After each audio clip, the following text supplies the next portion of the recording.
Hoje é sexta-feira e ninguém pode mudar isso. Bem-vindos a essa live que eu vou te falar uma coisa. Eu esperei esse dia para poder conversar com esse meu amigo e, além de um cara espetacular, é um baita de um profissional, tem muitos anos de experiência, ele já entrou aqui, já vamos conversar, Dan, seja muito bem-vindo. A ideia hoje é a gente falar sobre propósito, carreira e vida. Então acabei de abrir aqui a live, já vou trazer o Dan para dentro para a gente trocar uma ideia. E já tem pessoas entrando, então eu já vou chamar o Dan para cá. Agora, como eu vou fazer isso? Já achei aqui, pronto. Então, peraí, vamos colocar o Dan para dentro. Boa.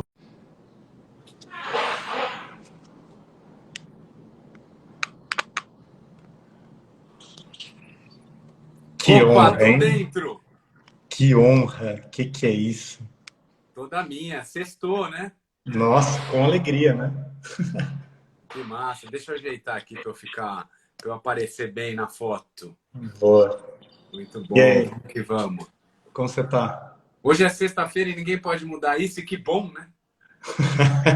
Você sabe que quando eu trabalhava no mundo corporativo, eu falava essa frase e aí as pessoas falavam assim, não, a única pessoa que pode mudar é o cliente. Se o cliente falar, aí ele pode mudar e hoje pode virar uma segunda-feira. Eu falei, Deus me livre, pelo amor de Deus. Hoje é Olha, tem uma sexta. galera que manja de vendas lá na Crescimento que ia mandar um rolo para você agora, viu? Ia concordar 100%. Muito bom. Dan, primeiro assim, cara, muito obrigado por você aceitar essa conversa. A ideia é que a gente faça algo muito leve, né? A gente já combinou um pouco como vai ser o jogo, mas a gente sabe que todo planejamento, né? O que que você me ensinou, Dan, sobre planejamento? A gente planeja. E Deus dá risada. Vamos deixar ele sorrir. Muito, muito bom, muito bom. Então, essa é a ideia, né? Então, a gente vai falar aqui de propósito, carreira e vida. Acho que são temas que daria para a gente ficar umas 24 horas falando. A Bem-vindo, Dan. vida inteira, né? A vida inteira. E a ideia é te ouvir, cara. Eu acho que sempre quando eu te encontro, eu aprendo. A gente teve a oportunidade de se conhecer pessoalmente, né? A gente nos conhecia pessoalmente nessa semana e foi um grande prazer. Mas, para começar, eu queria que você se apresentasse, que você contasse um pouquinho o que você faz, para que todo mundo aqui te conheça, aqueles que ainda não te conhecem. E aí a gente inicia. Pode ser? Pode ser, querido. Até um pouco antes disso, eu queria só honrar esse momento que a gente escolheu para fazer a live, né? Porque a gente está falando de um momento muito especial, né? Dia 11 do 11, às 11h11, haja 11, né? Mas, acima de tudo, uma sincronicidade. E sincronicidade, assim, tanto quanto propósito, é uma coisa que eu busco muito saber mais sobre, né? É um dos mistérios que me encantam e me movem.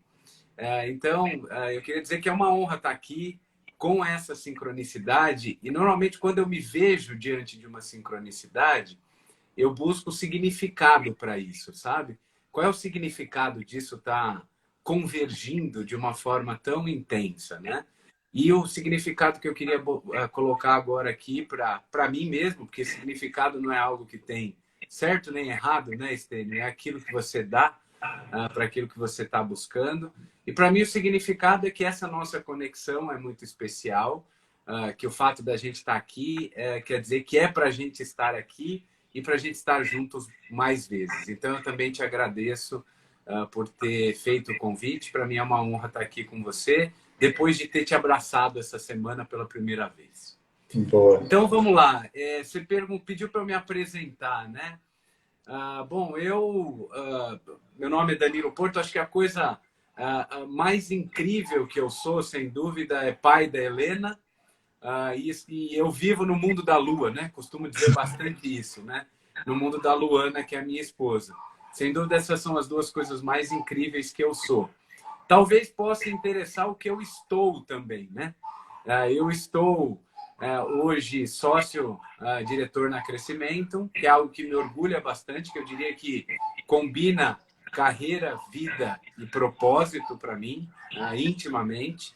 E eu tenho a oportunidade de trabalhar com coaching, com mentoring, com treinamento, tudo aquilo que você faz também. E eu acho que isso me faz conseguir levantar da cama e criar alguma coisa significativa, que eu acho que, acima de tudo, é o que a gente vai falar aqui hoje, né? Então, eu não sei se eu sei sobre propósito e carreira, mas, sem dúvida, é algo que eu busco e algo que eu sinto. Então, vou falar desse lugar que eu sinto e talvez isso possa ensinar alguma coisa para você e para quem estiver aí com a gente. Não, eu já estou aprendendo, né? Quando a gente ouve você falar sobre sincronicidade, sobre significado, assim, é muito verdadeiro, assim. Então, eu tenho te citado mais do que eu citava antes nos treinamentos, né? Nas lives, inclusive, porque, de fato, uma vida com significado é uma vida que ela tem muito mais sentido, né? Especialmente quando a gente fala dos sims e dos nãos que a gente diz. Quando eu comecei a pensar no tema, né, do que a gente poderia falar, eu acho que eu também me encontro com você nesse lugar de propósito, porque ter te conhecido e ter me conectado com o crescimento para depois te conhecer, comentava isso com a Furlan esses dias, foi muito sabe aquela coisa que quando você entra num lugar, você fala, cara, parece que eu que criei isso aqui, tipo, parece que eu já fazia parte desse lugar, e há 19 anos existia, eu nem sabia que existia, né? Então, foi a mesma sensação quando eu conheci você, quando eu conheci a Furlan, quando eu conheci o Arthur. Então, são pessoas que parece que eu já conheço há muito tempo, né? Um pouco aquela coisa de que, de fato, estamos todos conectados. Mas, Sim. para a gente tentar especificar esse tema, né, como bons coaches, o que significa para você uma carreira com propósito? O que você enxerga sobre isso? Olha aí a gente, né, tentando pegar um assunto enorme, né, e reduzir para ver se a gente entende esse negócio, né? Ao mesmo tempo, eu acho que a gente não vai conseguir fazer isso, e eu acho que é a melhor coisa que a gente tem para fazer, né? Ou seja, vale a pena tentar. Do lugar que eu tô, né, da minha janela, o que eu vejo, né, Estênio, inclusive tem tudo a ver com o que você acabou de falar. Eu vejo que quando a gente se conecta com um propósito, a gente acaba atraindo pessoas que estão vivendo propósitos muito similares, né? O que mostra que propósito tem muito a ver com algo instintivo, natural e que a gente está em busca, quase que constante, né? Às vezes a gente coloca algumas barreiras no caminho, é verdade, mas eu acho que até essas barreiras fazem parte do caminho. Mas eu acho que uma carreira com propósito, né? E aí que está a coisa, né? A gente está falando de duas coisas, né? Carreira e propósito, que são diferentes, mas que elas têm tudo a ver, né? Porque quando eu olho para propósito em si, propósito é aquilo que eu quero criar com o que eu tenho de talento e também com o que eu tenho de vazio. É importante trazer essas duas coisas. É como se a gente viesse para essa jornada com uma mochilinha. E nessa mochila eu tenho os meus talentos, que de alguma maneira a natureza precisa, e eu tenho os meus vazios que eu preciso preencher, porque é a maneira de eu voltar para esse lugar que eu saí, qualquer que seja, melhor.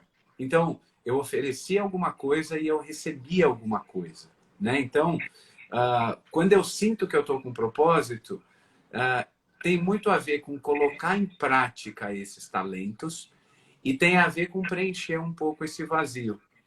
A grande verdade é que colocar em prática o que você tem de melhor tem a ver com você e tem a ver com o outro, tem a ver com o que está ao seu redor. Então, o seu impacto, ele transcende, né, o seu eu e ele chega até o outro e a gente alcança muito o outro por meio do trabalho, né? Não necessariamente é por meio do trabalho, né? Você pode ver que talvez o propósito de alguém é ser um excelente pai, é ser uma excelente mãe, é cuidar de alguém sem efetivamente ganhar por isso e dizer que você tem uma carreira efetivamente. Agora, se a gente for olhar a maioria das pessoas, o impacto que elas têm no mundo vem através do trabalho. Então, aí eu acho que a gente acaba juntando carreira e propósito.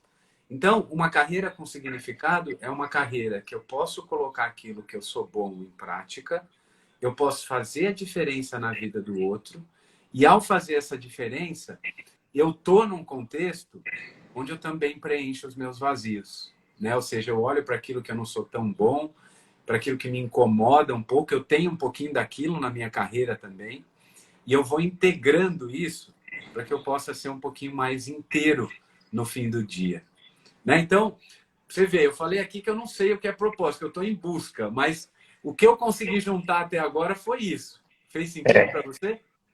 Como assim? Faz muito sentido.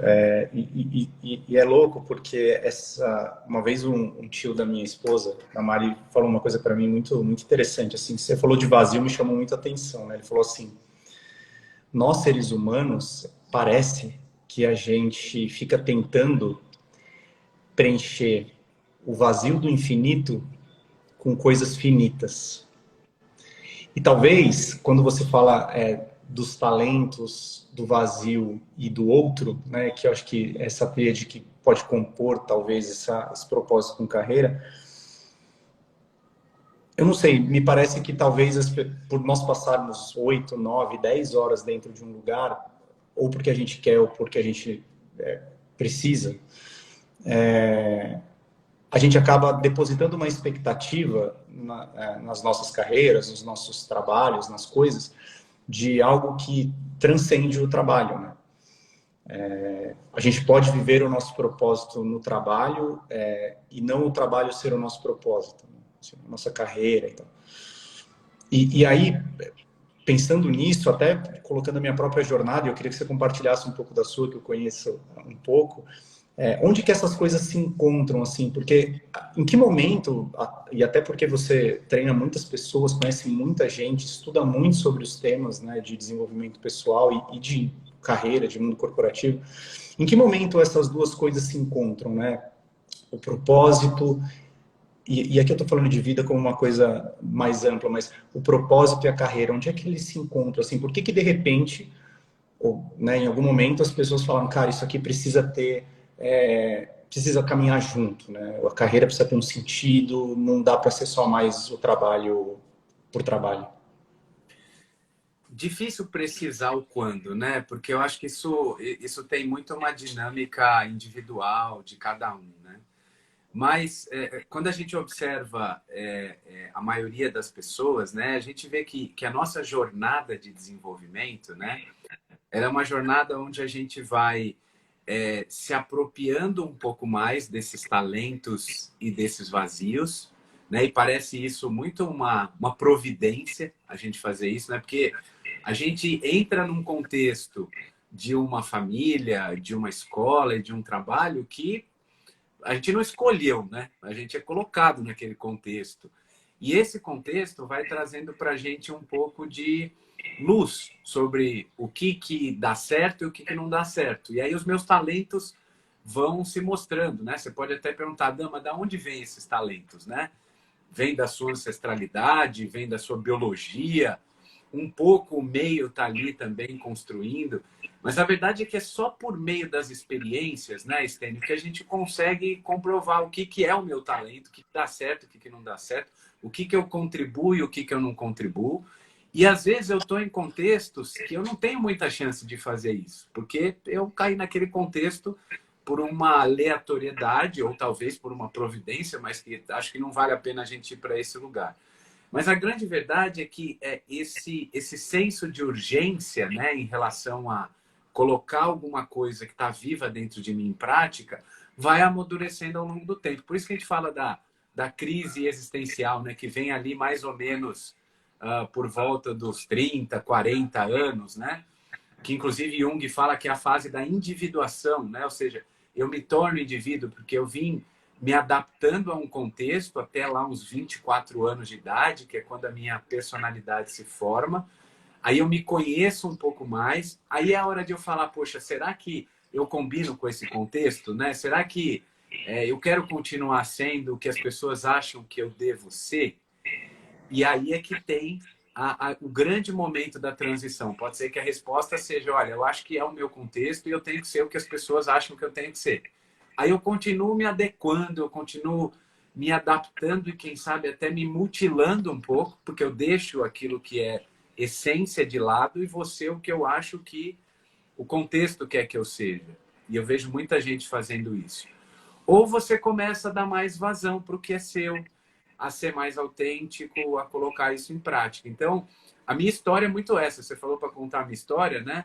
Assim, pegando uma longa história e fazendo ela curta aqui para dar tempo na nossa live, que você falou que não quer atrapalhar o almoço das pessoas que estão com a gente, né? Eu acho que eu cheguei até aqui também no amor e na dor, como todo mundo. Tinha um sonho quando criança, que era ser jogador de futebol. Minha família não apoiou tanto assim, porque na visão dela era o que ela estava fazendo de melhor por mim. O meu vazio lá atrás começou a se mostrar como ter um pouco mais da aprovação da minha família, mais especificamente do meu pai. E aí, na hora que eu for fazer as minhas escolhas, eu fiz as minhas escolhas baseado nessa aprovação. Então, mais num medo de não ser gostado do que numa vontade de colocar o que eu tinha de mais essencial em prática. E aí fui seguir uma carreira no caminho que ele me mostrou, né? Que era o melhor que ele podia mostrar, né? Eu acho que isso é importante falar. Só que sempre sentia que não era, que ali não era o meu lugar, sabe? Isso que eu falo de você perceber o chamado, né? Os seus talentos ali não sendo tão colocados em prática, ou você não causando o impacto que você gostaria, é algo que começa a vir e inflama, né? Inflama de várias formas. Você fica chateado, deprime, fica doente, assim vai. E até que eu dei ouvido para isso. Demorei para dar ouvido, demorei uns 34 anos para dar ouvido para isso, né? E aí as coisas ficavam me puxando, tinha alguma coisa que eu dava ouvido. Aí eu fiz a administração dessa forma que eu estou te falando, sem ter escolhido, escolhi para simplesmente preencher um vazio. Aí eu fui fazer MBA em RH, falei, puxa, olha, aqui tem alguma coisa para mim. Aí entrei num curso de coaching, quando eu entrei no curso de coaching, fiz o primeiro, né, autoconhecimento, você começa a refletir sobre o que você quer. Olha, é isso, eu já sou esse negócio aí. Aí encontrei lá um trainer de coaching que me perguntou o que eu tinha ido buscar. E aí eu falei, olha, eu já sei o que eu quero levar daqui, eu quero ser exatamente igual a você. Quando eu me encontrei com esse modelo, com essa visão, né, é como se esse chamado tivesse sido atendido. Então, olha, eu sei o que eu quero. Agora é a hora de eu ir em busca, né? Então, quando eu acho que é mais ou menos nesse período aí, entre 24 e 40, se você for despertar. Se não, você segue a vida dentro da Matrix, né? Não é que nem o Neo que tá ali, tá vendo? Eu deixo o Neo aqui para lembrar que tem alguma coisa errada e a gente precisa se desplugar de vez em quando. Cara, eu tô muito enviesado nessa questão dos sinais, assim, né? Porque talvez seja uma questão de você querer ver, né? Outro dia eu ouvi uma frase muito boa. Não tem o velho jargão do São Tomé que eu quero ver para crer? Eu ressignifiquei. Para mim agora eu creio para ver, né? Quero crer para ver. Então assim, e aí junto com isso, né? Toda a formação de coaching que você brilhantemente conduziu, que eu fiz, e também assistindo o Manifest. Não sei se você já assistiu essa série. Já assistiu? Ainda não. Cara, eu sei sobre o que se trata, mas eu ainda não vi. Sem spoilers, assim, a pessoa que criou porque eu fiquei muito curioso quando comecei a assistir, né? Os centros são os chamados que os tripulantes lá recebem e eles vão realizando coisas. E aí eu falei, cara, tem alguma coisa diferente aqui. Deixa eu ver quem criou. Aí eu fui ler sobre o roteirista ali, o criador da história. E aí ele diz o seguinte, que a ideia dele quando criou a série era imaginar um universo onde a gente pudesse conviver em plenitude com as coisas de Deus, do universo, seja do que você quiser chamar, ele é cristão. Então, com as coisas de Deus e a ciência em pura potência. As duas coisas em pura potência. Uma não anula a outra, ao contrário, uma valida a outra, né? Então, essa é a ideia central. Quando eu li isso, eu comecei a prestar atenção mais na série por esse olhar. E também comecei a prestar atenção no meu ambiente sobre esse olhar. E comecei a tentar identificar esses sinais, porque um dos desafios é externo, né, e também interno que você comentou, que é o medo de não ser gostado, né, queria aprovação. Às vezes, algumas barreiras podem nos impedir de enxergar esses sinais, né, de será que eu estou no meu lugar? Que foi uma pergunta que você fez, né? Ou uma conclusão, esse não é o meu lugar, mas qual é o meu lugar? Nesse caminho até que parte do autoconhecimento, mas até eu encontrar o meu lugar e experimentar eventuais talentos, quais são os principais desafios e barreiras que eu encontro nesse caminho? Pois eu acho que tem um grande principal desafio, né? A gente está indo num lugar muito essencial, né? Porque o que acontece na nossa vida, né, Estênio, é que tem um momento da vida muito crucial, que é quando a gente percebe que a gente está separado dos outros, né? Isso é mais claro quando a gente olha para os nossos pais, né? Então, a gente está ali um bebezinho com aquela totalidade indiferenciada, né? O bebezinho não sabe qual é a diferença entre ele, entre o mobile que está ali em cima dele, entre o berço, entre a mãe e o pai. Quando a gente começa a perceber que tem uma separatividade, né? Que muitas tradições falam, inclusive, que é uma ilusão que a gente está separado, a gente começa a querer voltar para esse lugar.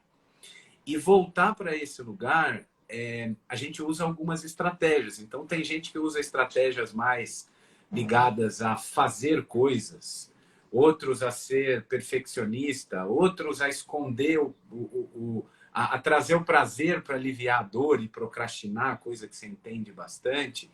Outras pessoas se vitimizam, outras adoecem. A gente tem várias estratégias para conseguir a atenção de quem a gente ama quando a gente percebe que está separado. E o que é muito louco da nossa cabeça é que depois a gente começa a projetar tudo isso em todos os nossos relacionamentos, né? E disso sobram três grandes medos.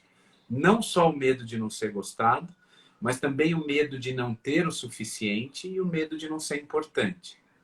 Então, tudo que a gente faz, as decisões que a gente toma, os pensamentos que passam na nossa cabeça, eles podem ser pensamentos que estão em prol de um lado de abundância e mais amoroso, e aí a gente está deixando meio que o universo fluir através de nós, e que isso tem tudo a ver com estarmos juntos. Ou a gente pode ir para esse lugar mais individual, que eu quero proteger o meu individualismo, e eu fico lutando para ter o suficiente, para ser gostado e para ser importante. Então, para mim, as barreiras são exatamente essas, né? Então, por exemplo, quando você vê um líder, que é um líder que ele próprio não está conectado com o seu propósito, ou acha esse negócio de buscar um significado para criar alguma coisa, seja o trabalho que for que ele fizer, se ele não está nesse lugar, ele está onde? Ele está no lugar de ser um líder que controla mais, ou seja, tem o suficiente, ser um líder que quer ter uma imagem, né, que quer ser gostado, que quer ser cortejado pelas pessoas ao redor, ou quer ser um líder que tem poder, que tem status. Percebe que são dois polos, né, contrários? Esse polo do medo e da escassez ou o polo do amor e da abundância. Então, às vezes as pessoas vêm para mim, Dan, você falou sobre propósito, eu vi que você encontrou o seu propósito. Eu não tenho o meu, né? E agora? O que eu faço? Percebe que esta pergunta é uma pergunta que está totalmente recheada desses três medos? Ou seja, eu não tenho propósito, eu não tenho controle sobre ele. Se eu não tenho propósito, ninguém vai gostar de mim. Se eu não tenho propósito, eu não sou importante, né? Ou seja, todo mundo tem propósito, mas eu não tenho. Quando a pessoa me fala isso, eu chego para ela e falo, olha, se prepara, porque agora eu vou resolver o seu problema. Se você não tem propósito, eu acabo de te dar um propósito, que é encontrar o seu propósito. Ou seja, percebe que o seu objetivo maior passa a ser criar um espaço para que essa razão de ser se mostre. Quando você se permite ir para esse lugar, que é um lugar mais sutil, mais suave, mais cedo ou mais tarde ele vai chegar, aí ele vem. Quando você fica no, putz, só eu não tenho, culpado, ansioso, ele não vem. Então, é quase como um meio de vida, né? Você olhar para um lugar de abundância, encontrar um propósito, fechar com ele, né? E de repente ver que não é esse, mudar, ou você ficar aí vibrando no nunca vai chegar. Comigo não, né? Com o Stênio e com o Dan é possível, mas comigo não. Cara, Você sabe que, conforme você foi falando, quando você tocou no ponto da liderança, me remeteu muito no lugar onde eu estive muito tempo, assim, de acreditar que era impossível, dentro daquela realidade corporativa, encontrar, ter e ou viver qualquer tipo de propósito, né?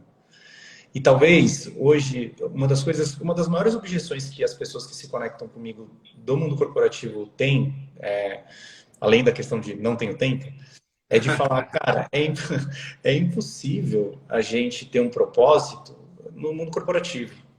É impossível a gente, até uma confusão, né? Ser feliz no mundo corporativo, né? E não necessariamente o propósito vai te garantir a felicidade plena, não é sobre isso. Queria explorar um pouco isso, assim, os desafios dentro. Você falou da liderança, né? Mas imagina alguém que está ali como analista, ou no primeiro cargo de liderança, cheio de medo, cheio de necessidade de aprovação ali também, né?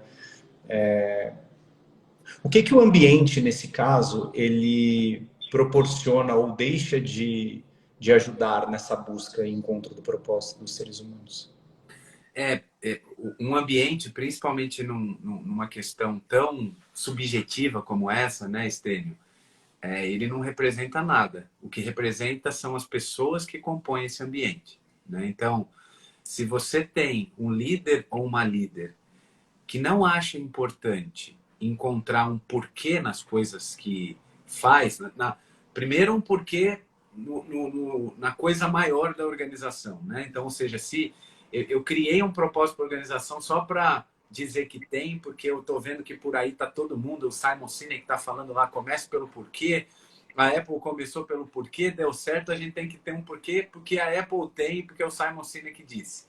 Se eu acreditar que é isso, eu estou só cumprindo uma tabela, eu não estou indo para um lugar genuíno, um lugar verdadeiro, né? Mas veja, é uma pessoa que acredita nisso e que dissemina isso para uma organização, e a partir desse lugar eu fico, eu tenho o chamado, eu quero ter esse lugar de sentir que significado é algo importante para mim, mas eu não tenho espaço para fazer isso naquele contexto, porque tem pessoas que não acreditam nisso.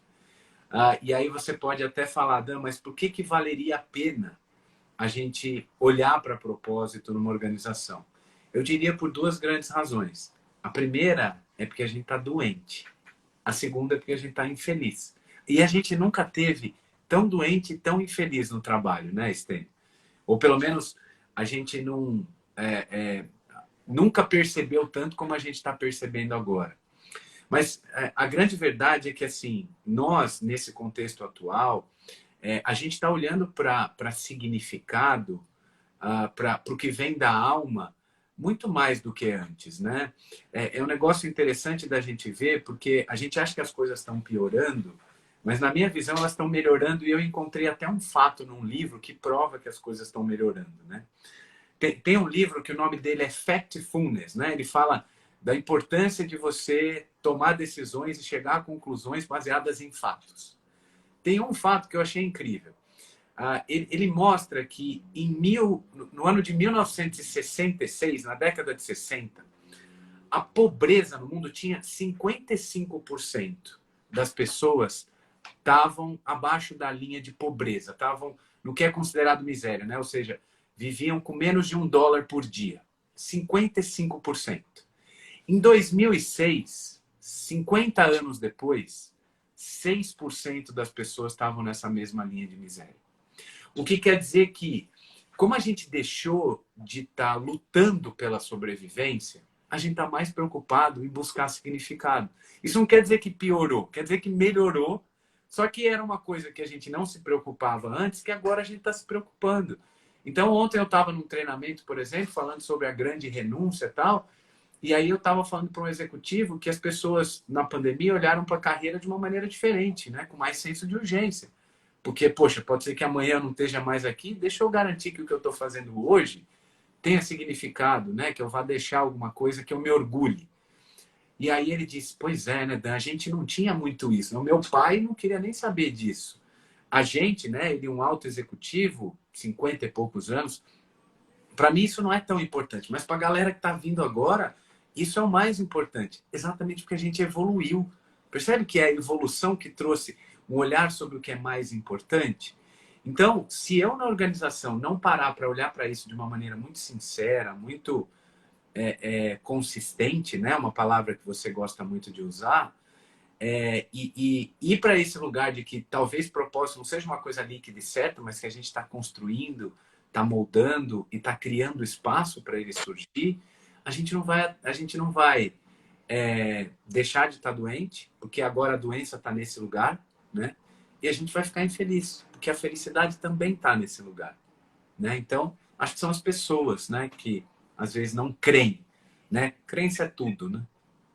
E eu queria ficar nesse lugar assim mais alto mesmo. Não entrar no como a gente faz, né? Mas falar um pouco sobre aquilo que a gente foi trazendo, né, das nossas experiências, da ancestralidade e do modus operandi mesmo do mundo corporativo e das próprias lideranças e de nós colaboradores, né? Outro dia eu ouvi uma frase muito legal assim, tinha assim, tudo bem, a gente precisa cobrar os nossos líderes de serem melhores, mas também a gente precisa lembrar de sermos colaboradores melhores, né? Não adianta só uma parte fazer a coisa. E eu vi que vocês, da Crescimento, vocês colocaram lá aquela evolução, né? Do a grande renúncia, o quiet quitting e depois o reflection, né? E aquilo me chamou muita atenção, porque a gente fica tentando dar nome para as coisas, né? Para os momentos, para as eras.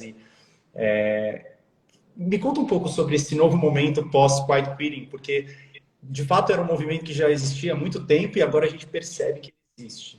E depois?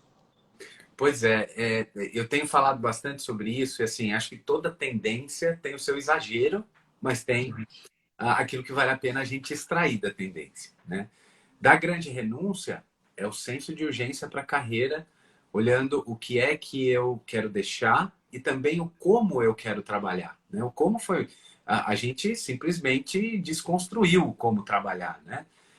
A gente viu que é possível a gente estar mais na nossa casa, ou a gente estar em qualquer lugar trabalhando, ter mais flexibilidade. Agora a gente está falando de 4 dias na semana, e são coisas que não vão voltar atrás, né? Então, da grande renúncia veio isso. Do quiet quitting, para mim, é muito um negócio assim, né? Porque eu acho estranho a gente falar quitting, porque eu vou lá e fecho um acordo que eu vou trabalhar, sei lá, 8 horas por dia, e que eu tenho um escopo para entregar. Aí eu entrego isso nesse horário e falam que eu estou querendo me demitir, né? Eu acho meio estranho isso. Para mim, talvez seja quiet living, porque pô, foi isso que eu combinei, né? Então é isso que eu vou entregar. É esperado das pessoas que elas acordem uma coisa e façam além dessa coisa. O que para mim faz sentido é eu fazer além dentro do escopo e dentro do horário combinado, porque não é só trabalho a vida, né? Cá para nós. A gente trabalha, inclusive, para poder ter um conforto, ter coisas e também ser. Mas o que eu acho mais importante do quiet quitting é o quiet. Seja o que for que as pessoas estão fazendo, por que que é quieto? Por que que é silencioso? Porque tem alguém do outro lado não dando ouvido. Tem alguém do outro lado não querendo saber. E eu acho que esse é o grande ponto, que levaria a gente a uma grande reflexão, que é, as pessoas estão olhando para a carreira de maneira diferente, e já que elas estão olhando, é melhor a gente conversar sobre isso com elas, né? Porque aí elas podem, tudo que a gente resiste, persiste, né? E tudo que a gente inclui, flui. Então vamos incluir os líderes. O que eu mais tenho falado é tenham conversa de carreira, sejam guardiões e guardiãs da carreira das pessoas. Deem feedback para que as pessoas possam entender como os caminhos estão se desenhando, né? E tudo isso que eu falei até agora, né, Estênio? Você tem o Luquinhas aí, eu tenho a Helena. É isso que a gente quer para as pessoas que a gente mais ama, né? Ou seja, a gente quer direcionar para que eles possam ser felizes se realizando, e a gente quer que eles sejam o melhor que eles possam ser e que, diante de uma queda, eles sejam capazes de levantar por si sós. É isso que um líder precisa querer. Por que que ele não quer tanto? Porque tem um ingrediente no mundo corporativo que é a competição, que traz de volta aqueles 3 medos para a cena, né? Então, competir traz. Tenho que ter o suficiente, tenho que ser gostado e tenho que ser importante. Quando eu entro nessa corrida de ratos, eu esqueço por que a gente está aqui. Eu esqueço que vale muito mais do que bater uma meta você conseguir deixar uma marca na vida de uma pessoa. Né? Eu tenho trabalhado muito com mentoring, você sabe disso, né? E ajudado as pessoas a serem mentores e mentoras extraordinárias. As histórias que eu tenho coletado de pessoas que deram um conselho, aceleraram o desenvolvimento de alguém, ou fizeram a pessoa desviar de um obstáculo, são emocionados, a pessoa fica emocionada. Eu não vejo ninguém emocionado falando, puta, bati uma meta. Sabe, é incrível bater meta, não estou falando que é ruim, né? Minha sócia, que manja muito disso, na Carol, a magnética Carol, que, enfim, de propósito ela manja muito, ela manja de bater meta. É importante a gente ter. O problema é só ter, né, Estênio? Tem que ter o ser na jogada também. Então, eu acho que isso que é uma coisa que vale a pena a gente olhar hoje no contexto corporativo. E é interessante, porque você tocou no ponto, a gente falou, né, dos talentos, do vazio, e agora você toca no ponto do outro, né, que bater meta tem a ver comigo primeiro, né, tem a ver com eu chegar nesse lugar de conquista que vai me trazer reconhecimento, vai me trazer segurança, vai me trazer recompensas, sejam elas quais forem. E quando a gente fala que nem você falou do mentoring, né? Que líderes, pessoas vêm contar histórias e elas se emocionam mais quando elas contam histórias de momentos onde elas conseguiram tirar uma barreira de alguma pessoa, de algum liderado, e aquilo lá toca muito mais a elas porque tem mais a ver com o outro. Diante disso, assim, você acha que um ingrediente fundamental, e aí me veio agora porque você é especialista nisso, para a gente se livrar um pouco desse egoísmo, significa olhar um pouco mais para o outro? Puxa, aí é que está o negócio, né? Para você olhar para o outro, você precisa estar com a vista desembaçada. Ou você precisa colocar uma lente. Se bem que não é colocar lente, porque é algo de dentro. Eu acho que o caminho é você olhar para você, para que você possa entender mais o que é importante para você, para que você possa purificar o olhar sobre o outro. Né? Então, falando de propósito, se você, se a gente for entrar no como é que eu encontro o meu propósito, talvez eu não saiba dizer o como, né? Tem algumas técnicas por aí, né? Ikigai, etc., que ajudam no fim do dia. Mas eu não sei dizer como. Mas eu sei dizer onde está o seu propósito. O seu propósito está dentro de você, né?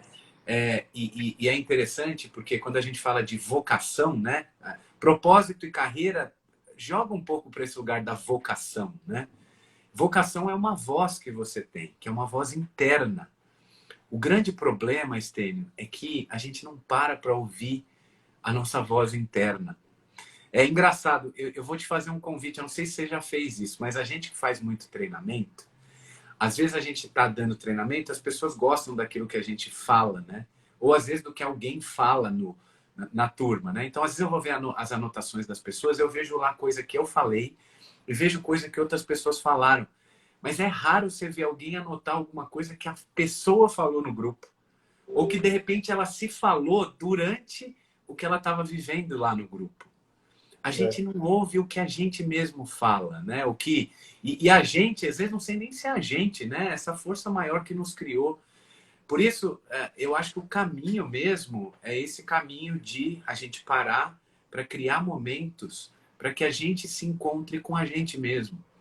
E isso é uma coisa que na pandemia foi duro para muita gente, porque isso aconteceu forçadamente. A gente fica criando um monte de coisa para não se encontrar com a gente, né? Então a gente cria diversão, bebida, tudo em exagero, né? Todas essas coisas muito boas, né? Sexo demais até, Beach tênis demais, beach né? tênis demais, né? Você sabe o quanto é. O João aqui também, meu amigo, tá aí, que é beach tenista. A gente ainda não jogou, mas tenho certeza que ele vai me dar um pau. Mas eu tô treinando para jogar com ele. E tudo demais te distrai de um lugar que é um lugar onde você encontraria todas essas respostas, mais cedo ou mais tarde. É que a gente ouvir o que a nossa voz interna fala não é algo simples, né? Porque ela não fala de uma maneira, com uma linguagem tão apurada. Ela fala por meio de imagens, por meio de emoções, de intuições, de sinais, né? Agora, já que é difícil ouvir, qual é o movimento que você pode fazer? Parar para ouvir. À medida que você para ouvir, o que acontece? Você ajusta você desembaça a sua visão e o que está fora de você recebe o melhor de você e você é capaz de impactar o outro. Você começa a atrair pessoas iguais a você, como é o meu caso com você, é o meu caso com a Fê aí, que acabou de falar de admiração total por essa dupla. Você começa a atrair essas pessoas e aí você nota que o que você entrega para essas pessoas é exatamente o que você deveria entregar. Porque você sente, né, esse emanar que o universo te devolve, né? Então, é sim pelo outro, mas é a partir de si para o outro, né? Construir um pouco agora esse olhar, né? As portas da transformação têm maçaneta do lado de dentro.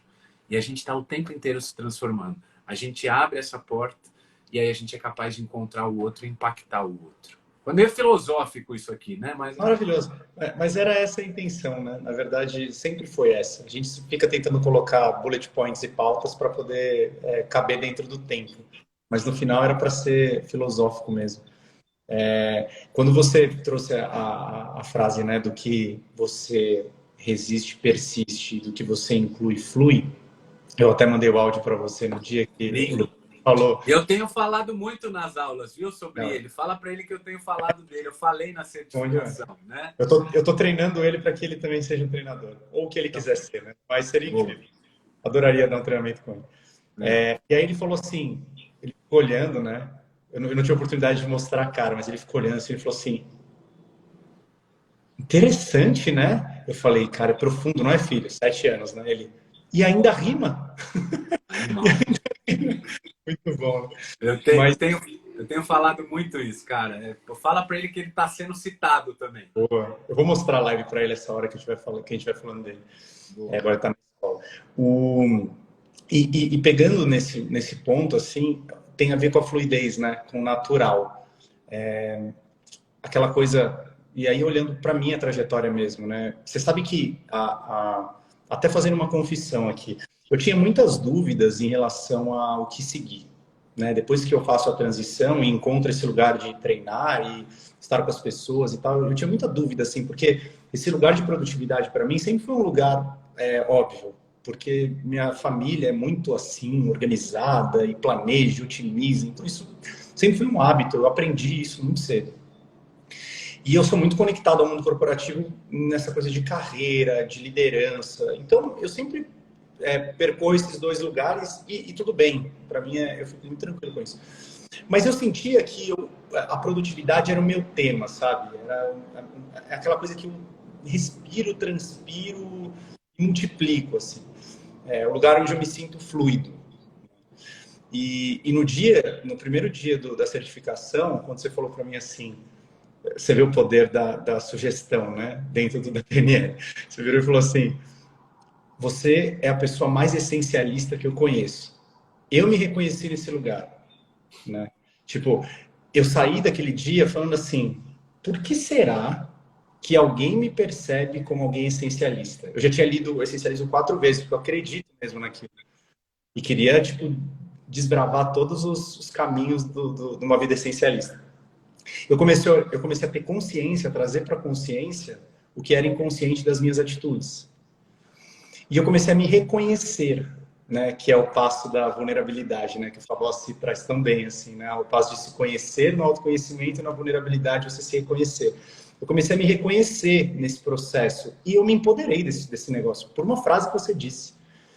E aquele dia eu virei e falei assim, pode crer, sou mesmo. Então, é isso. E parecia que eu estava fluindo. E eu não foi assim, encontrei o meu propósito, sabe? Foi uma coisa de tipo, é isso, sempre foi. Eu só não via, eu só não tinha consciência. Então, tá fazendo tudo muito sentido, assim, né? Como sempre. Mas essa coisa de você encontrar no lugar onde você para, né? Que você falou, né? De a gente se encontrar mais com a gente, porque o silêncio, e eu aprendi isso também, é onde mora a voz, né? De fato.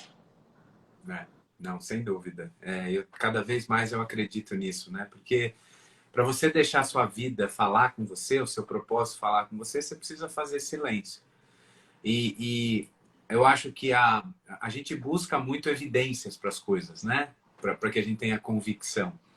E sem dúvida, a nossa identidade, né? Que é isso que você estava buscando, que todo mundo busca, ela só se dá por meio do reconhecimento do outro, né? Porque é você dialogando com a natureza, né? Agindo, falando, tomando decisão, se mostrando que a natureza te reconhece naquela identidade. Porque a gente fala da individuação, né? Mas a individuação é você se tornar um indivíduo no todo, encontrando o seu papel no todo. Então, o todo precisa te comunicar sobre o que você é.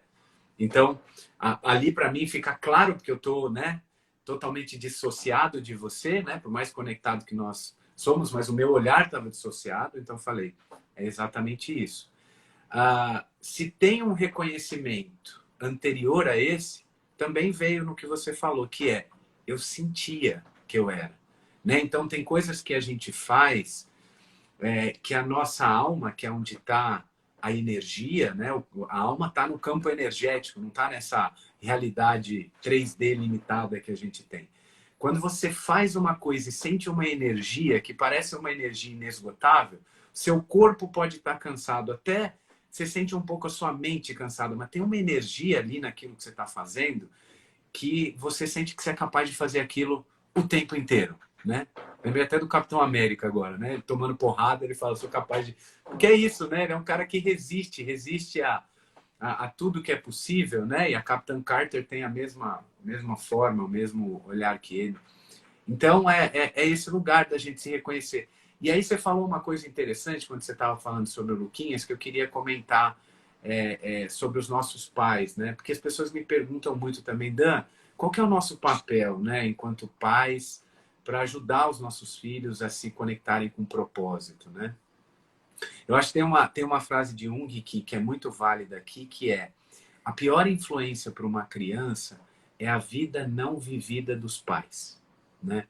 Então, toda vez que eu tenho um vazio que me preenche, ou seja, eu próprio não fui lá em busca de sentir um significado para a minha própria vida, como tudo que você é, mas não usa e esconde, você projeta. Então, projetar no seu filho ou na sua filha aquilo que você gostaria de ser é a pior coisa que você pode fazer por eles. Ainda assim, ele vai ter ou ela a jornada deles, vão se encontrar em algum momento, mas atrasa muito esse lugar, né? Então, de novo, o melhor que você pode fazer pelo seu filho ou pela sua filha é ir em busca do seu propósito. É viver uma vida onde você sinta essa energia, onde você se sinta contribuindo, se conectando, expressando o que a sua alma quer expressar. Então, esse é o primeiro e grande ponto. Se fizer isso, está lindo. Porque o que eu mais vejo por aí é as pessoas não fazendo isso. Se você está nesse lugar, tem uma segunda coisa que você pode fazer, que tem a ver com o que você acabou de trazer. Como a gente reconhece a nossa identidade, que está ali, com os nossos talentos e pontos a desenvolver aflorados, através do outro. Então, você tem a capacidade de expor o seu filho ou a sua filha a várias situações e aí ficar atento para buscar reconhecer o que é isso que está na mochilinha. E como é que você reconhece? Você vê o que é natural, o que a criança repete de uma maneira natural, que não é forçado, que é aquilo que eu quero mais, né? Por exemplo, eu vejo o Luquinha jogando bola, ali tem alguma coisa. E não é o jogar bola, né? Não quer dizer que necessariamente ele vai ser um jogador de futebol. Mas o que é que ele sente, né, no futebol, né? Ele é o cara que mais passa pro gol, é o cara que faz o gol, é o cara que curte a hora do gol. O que é isso que ele sente, que ele quer sentir mais, que uma profissão, que uma carreira poderia trazer para ele sentir, né? Assim, na maior parte do tempo, porque em toda carreira a gente vai fazer coisa que a gente gosta e vai fazer coisa que a gente não gosta, e isso tem tudo a ver com ser inteiro, né? E com ir para esse lugar. Então, eu queria trazer essa mensagem para eu lembrar de não esquecer o que eu tenho que fazer com a Helena.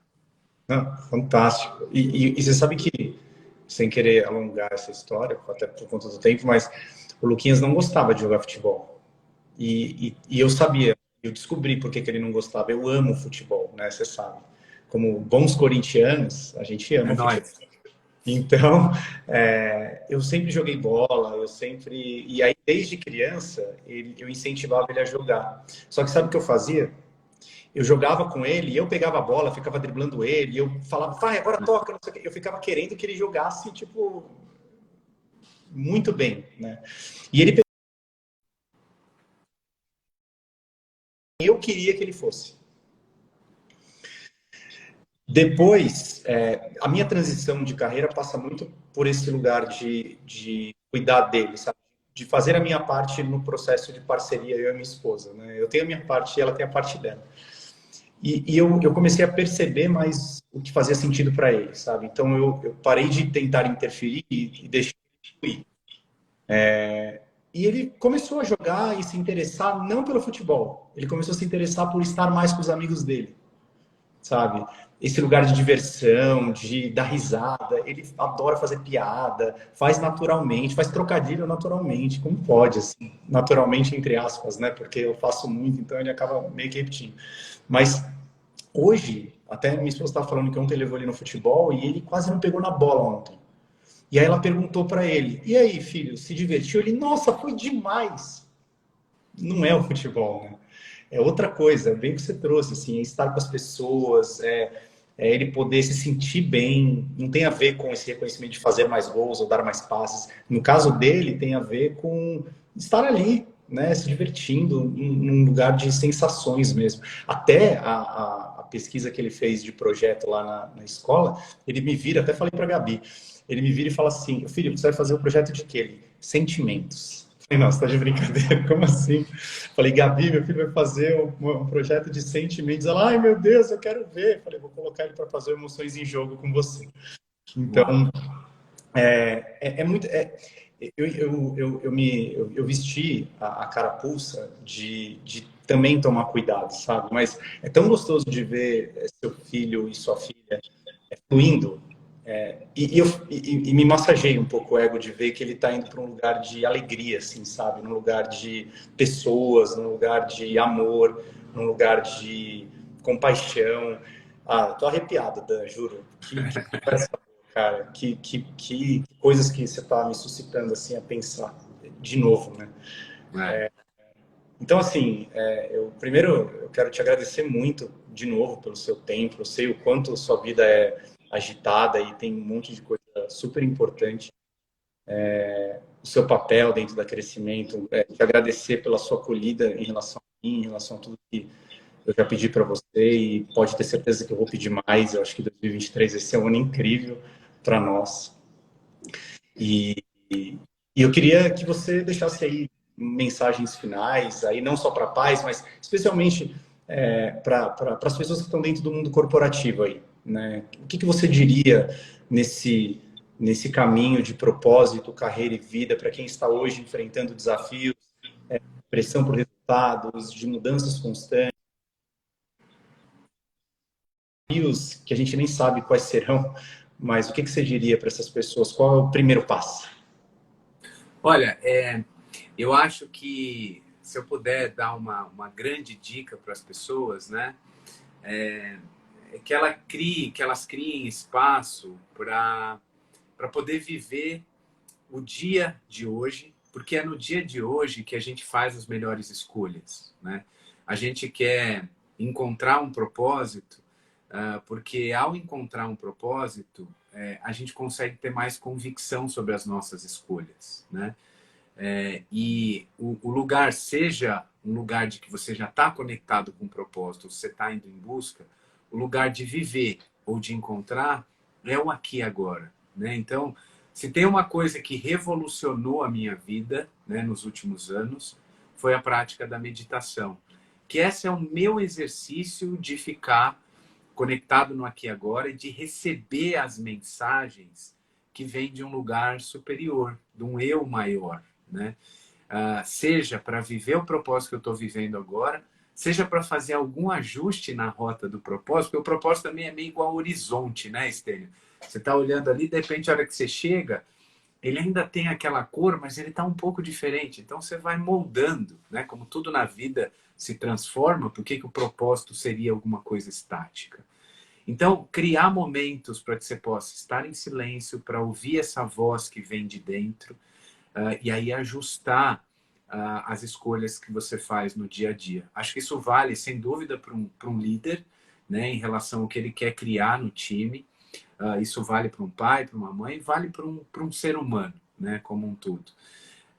E sem dúvida, essa energia, né, que você falou aqui, que eu pude sentir, que você sentiu, se reconhecer como essencialista, numa identidade que te contempla, né, que você fica feliz com ela, do mesmo jeito que a minha, se eu pudesse colocar uma identidade para mim, eu sou um buscador. Eu sou uma pessoa que adora mergulhar nos mistérios, né, sem nenhuma pretensão de que eles sejam desvendados. Eu quero o mistério pelo mistério, né? Isso é muito, talvez, a minha maior identidade, assim, que eu me sinto mais contemplado com ela. Mas eu acho que essa energia que você sentiu é uma energia que todo mundo deve buscar. Porque você fazer o que você ama de verdade, o que aquece o seu coração, o que faz o seu sentimento florescer, é uma coisa que vale a pena. Porque você pode errar, pode dar tudo errado, você pode falhar fazendo o que você não gosta. E olha só, já que você pode falhar fazendo o que você não gosta e dar ruim para aqueles 3 medos, então vale a pena correr o risco de fazer o que você ama nessa jornada que a gente não sabe qual é o tamanho dela, né? Mas eu diria que esse é a grande dica que eu dou. Presença e corra o risco de falhar no que você ama fazer, porque é melhor do que falhar naquilo que você não ama fazer. Você me agradeceu pelo meu tempo, não me agradeça pelo meu tempo, continue fazendo o que você vem fazendo, que é me ajudando a administrar e olhar para o meu tempo de uma maneira muito mais essencialista, me inspirar nesse lugar. Então, tá aqui, tem a ver com retribuição, tem a ver com conexão, tem a ver com amizade. Então, toda vez que você estiver aqui e você quiser que eu esteja, é só me chamar que a gente está junto. Gratidão por isso, de verdade. Muito feliz por essa amizade, feliz por ter te encontrado. E muito feliz por, de novo, né, em 1 hora ter aprendido tanto. Né? Acho que a gente teve a oportunidade A recíproca é verdadeira. Nossa, cara, já foi mais uma folha aqui de aprendizados, obviamente, então vamos estudar para colocar em prática e muita coisa na consciência, assim. Anota o que você falou também, hein? Não esquece disso. Eu fiquei prestando atenção nisso. Depois você falou, fiquei olhando e falei, o que é meu, o que é dele? Boa. Né? Eu fiquei prestando atenção. E é isso, assim, eu acho que o propósito da live, e talvez tenha sido, ou talvez esteja sendo o maior propósito de tudo que eu tenho feito nos últimos meses, principalmente, é aumentar a consciência, a minha e de quem eu me conecto, né? O que eu posso fazer para que a consciência aumente? Porque o lugar de escolha é um lugar consciente. Então, a gente só consegue fazer melhores escolhas quando a gente está consciente. Então, são conversas, é silêncio, é meditação, é conhecimento, tudo que eleva a consciência me dá a oportunidade de fazer melhores escolhas. Se vão ser melhores, o tempo vai dizer, a gente não vai saber precisamente. Mas muito obrigado, de verdade, de novo. E excelente sexta-feira para você. Bom beach tênis, que eu tenho certeza que hoje tem, amanhã e domingo também. E é nóis. É nóis, mano. Como última mensagem, que Deus ilumine Adenor Bach, o Tite, para ele trazer o Hexa para nós. Vai trazer. Um beijo no coração aí. Ele é especialista em mundial, ele vai trazer. Se Deus quiser, é isso aí. Muito bom. Valeu, querido. Tudo de bom. Beijos em todos aí. Valeu. Tchau.